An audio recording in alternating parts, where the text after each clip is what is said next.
Đây là con sông Vàm Cỏ Đông, dòng sông hiền hòa đã đi vào thi ca, thơ nhạc. Dòng sông bao đời nay vốn là niềm tự hào của người dân Tây Ninh.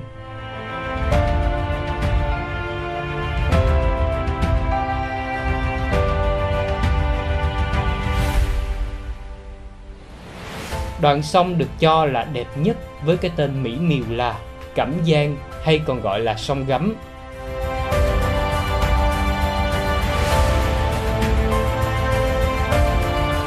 Tên sông Cẩm Giang có đến hai nguồn xuất xứ. Một là con sông đẹp như gấm lụa.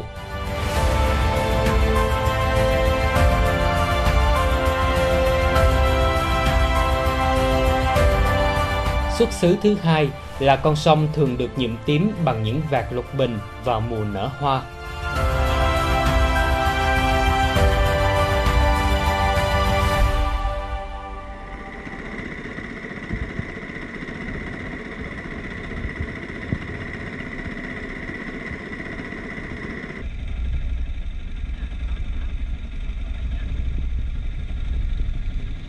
Tấn Nga đang có mặt trên một khúc sông của Vàm Cỏ Đông. Quý vị và các bạn thân mến, sông Vàm Cỏ Đông không chỉ nổi tiếng là dòng sông ghi đậm chiến tích trong hai cuộc kháng chiến chống Pháp, chống Mỹ, mà còn có dấu ấn lịch sử hào hùng từ thời cha ông mang gươm đi mở cõi.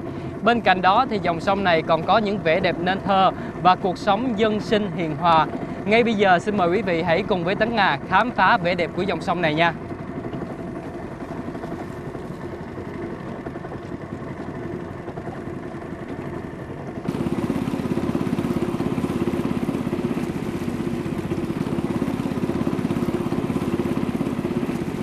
Sông Vàm Cỏ Đông bắt nguồn từ nước bạn Campuchia, chảy vào Tây Ninh theo hai nhánh, một là ở rừng Lò Gò Sa Mát và một ở xã biên giới thuộc huyện Châu Thành.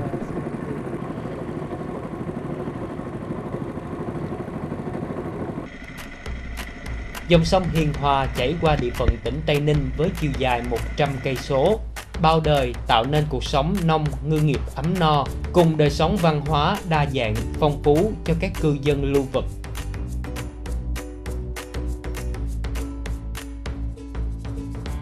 Các cánh đồng ven sông Vàm Cỏ Đông chính là vựa lúa của người Tây Ninh xưa nay.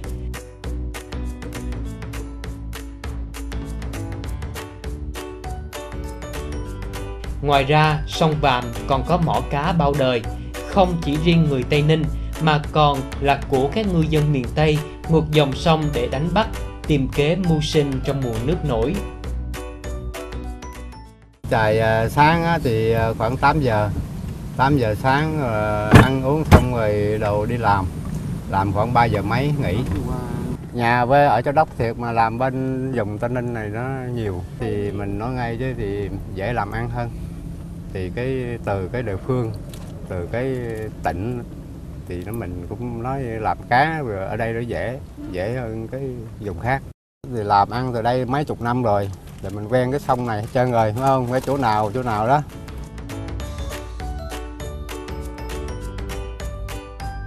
Con sông thơ mộng này cũng đã trở thành dòng sông lịch sử oai hùng trong các cuộc kháng chiến chống ngoại xâm.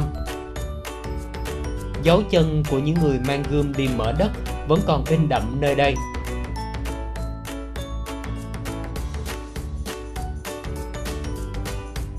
Ở một khúc quanh của con sông Vàm Cỏ Đông có một ngôi chùa cổ thật đẹp, chùa Cao Sơn Tự.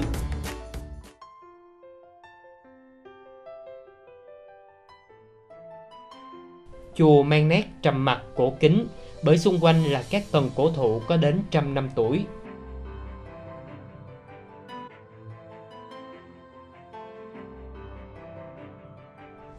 Ngôi chùa trên gò Cao Sơn thuộc xã Phước Trạch, huyện Gò Dầu có rất nhiều điểm đặc biệt.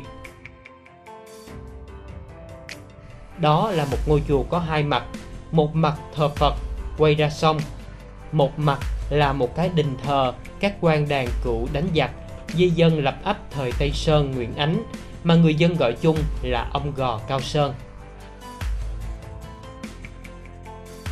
Chùa gồm 3 gian, mỗi gian đều chứa rất nhiều tượng tranh. Tất cả các bức tranh tượng trong chùa đều là tranh tượng cổ, có những nét mỹ thuật và sự huyền bí mà nhiều khách hành hương khi đến với chùa buộc phải dừng chân lại chiêm bái thật lâu. Điều đặc biệt nữa, chùa cũng là một di chỉ khảo cổ học thời văn hóa Đồng Nai.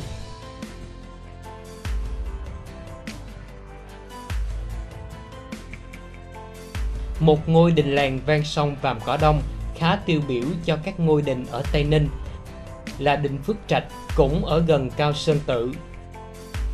Đình Phước Trạch trước được làm bằng gỗ, vách ván, nền đất. Sau khi tu sửa nhiều lần nên đình có kiến trúc khang trang như ngày nay.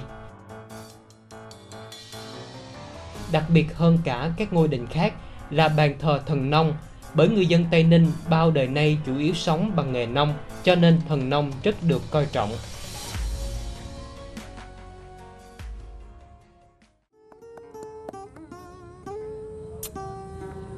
Từ buổi quen nhau em thường kể cho anh nghe chuyện màu xanh trên dòng sông Vàm Cỏ.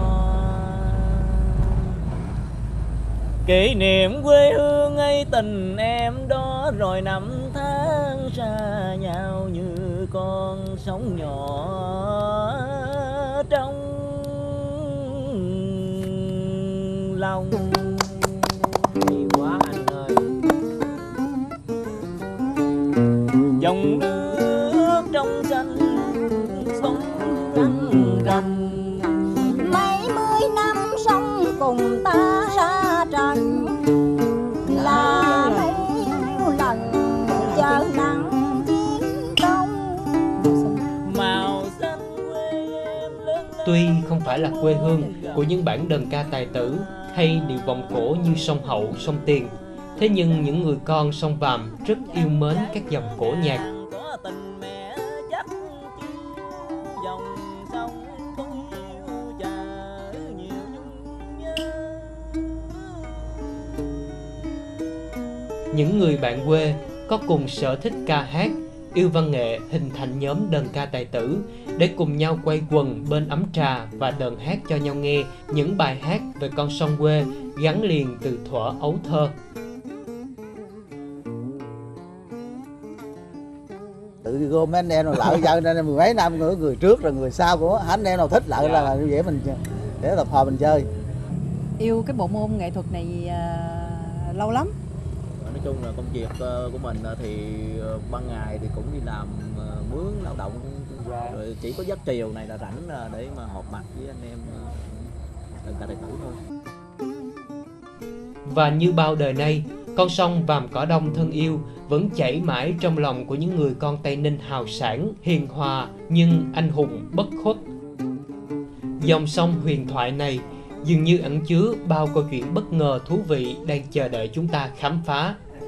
Vàm Cỏ yêu thương như tình em.